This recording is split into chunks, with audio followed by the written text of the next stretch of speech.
Bonjour, bonsoir. Aujourd'hui, je commence en te posant une question. À ton avis, c'est quoi le meilleur prédicteur de réussite? Tu penses peut-être au quotient intellectuel? Eh ben non. Figure-toi que le meilleur prédicteur de réussite, c'est le quotient émotionnel ou intelligence émotionnelle. C'est ta capacité à comprendre et à gérer tes émotions et celles des autres. On a découvert récemment que dans 70% des réussites professionnelles, la clé, ça a été le quotient émotionnel. Mais on n'en parle pas, on ne nous apprend pas comment le développer et comment l'utiliser à la fois dans le milieu du travail et dans nos relations professionnelles. Et c'est ce que je veux faire dans cette vidéo. Donc, assieds-toi, installe-toi du moins. Ça va être très intéressant et à la fin, je te donnerai un exercice pour déjà commencer à développer cette compétence cruciale. C'est le psychologue Daniel Goleman qui a popularisé ce concept dans son livre Emotional Intelligence. Il décrit donc l'intelligence émotionnelle sur la base de 5 piliers qui sont la connaissance ou la conscience de soi, la maîtrise de soi, la motivation interne, l'empathie et la compétence ou les compétences sociales. Premièrement, la connaissance ou la conscience de soi. C'est la capacité de pouvoir connaître et comprendre ses propres émotions. La maîtrise de soi, c'est la capacité à garder le contrôle sur sa personne, ses actes, peu importe les émotions qu'on ressent et les situations dans lesquelles on se retrouve. Ensuite, la motivation interne, c'est la capacité à s'auto-motiver et à se faire agir, peu importe encore les sentiments que nous avons. Le quatrième, c'est l'empathie. Ici, c'est la capacité donc à comprendre et à connaître les émotions toujours, mais des autres. Et on termine par la compétence sociale qui va découler justement de cette capacité-là à comprendre, à empathier avec les autres. Ça permet d'avoir donc de bonnes relations, des compétences sociales.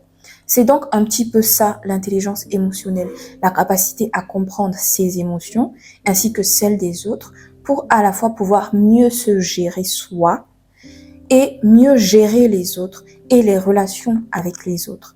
Vous comprendrez donc que c'est une compétence qui est essentielle. Prenons l'exemple d'un manager.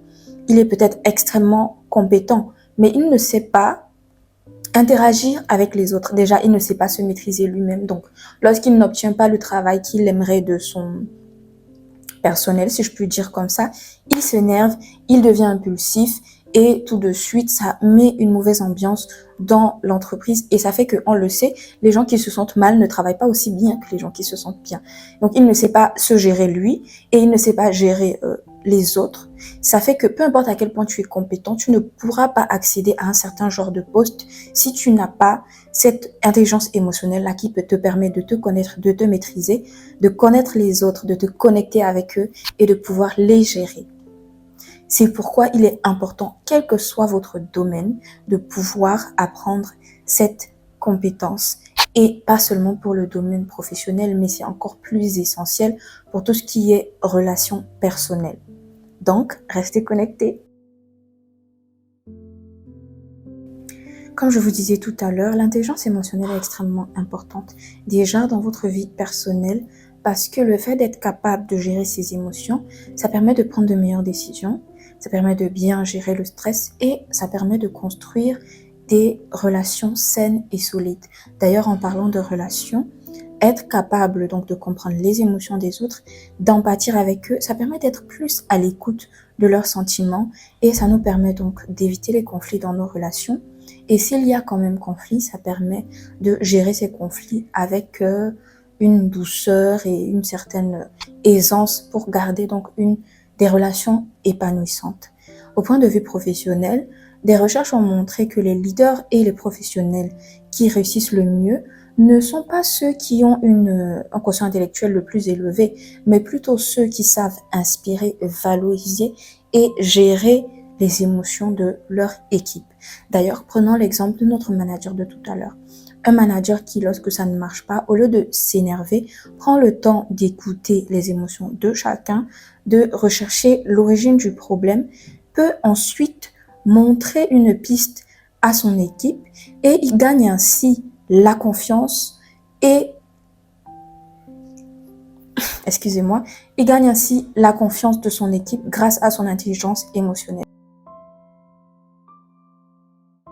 D'après une recherche citée dans le livre de Daniel Goleman, les personnes qui ont une forte intelligence émotionnelle réussissent mieux au niveau professionnel et ont des relations personnelles plus épanouissantes.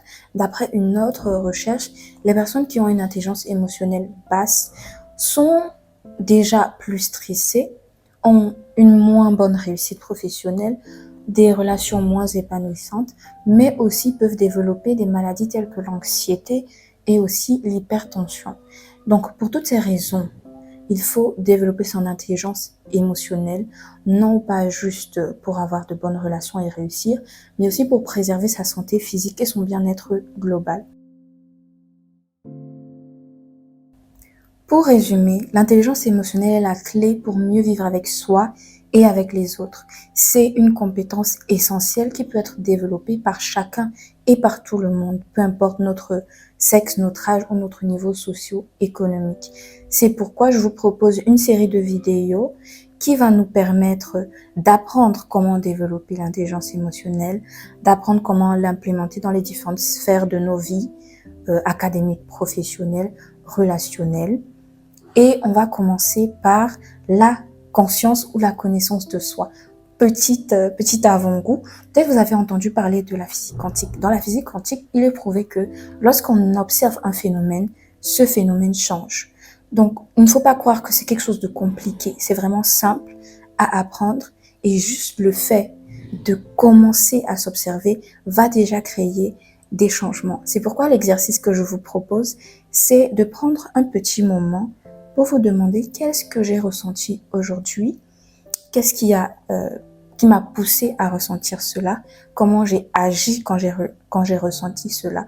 Ça vous permettra de commencer à développer votre connaissance de vous-même. Donc, si vous avez aimé cette vidéo, n'hésitez pas à la partager déjà. Posez-moi des questions en commentaire si vous en avez. Aimez la vidéo et merci d'avoir regardé et à la prochaine. Bye bye.